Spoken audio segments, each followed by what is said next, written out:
রাজধানীর গুরুত্বপূর্ণ পয়েন্টে অতিরিক্ত পুলিশ মোতায়েন, সাইরেন বাজিয়ে টহল আর সন্দেহভাজন ব্যক্তিদের তল্লাশি। দেশ জুড়ে যেন এক থমথমে আর টানটান উত্তেজনা। কি হতে যাচ্ছে এ নিয়ে চলছে গুঞ্জন। পুলিশ সদর দপ্তর থেকে মাঠ পর্যায়ে পাঠানো এক জরুরি বার্তায় স্পষ্ট উল্লেখ করা হয়েছে, আইন শৃঙ্খলা বাহিনীর যানবাহন এবং স্থাপনাকে লক্ষ্য করে ব্যাপক হামলা চালাতে পারে। সেই সাথে ঢাকায় একের পর এক বোমা সাদৃশ্য বস্তুর উপস্থিতিতে নিরাপত্তা সংস্থাকে আরও বেশি চিন্তিত করে তুলেছে।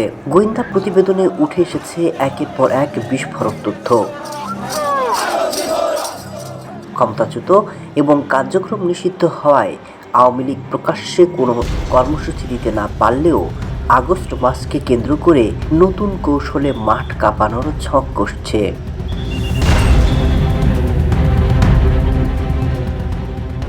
প্রকাশ্যে সম্মেলন করা সম্ভব না হলেও ভার্চুয়ালি এবং অনলাইনের মাধ্যমে দেশের বিভিন্ন জেলা এবং উপজেলায় গোপনে নতুন আহ্বায়ক কমিটি এবং সমন্বয়কারী নিয়োগ দেওয়া হচ্ছে।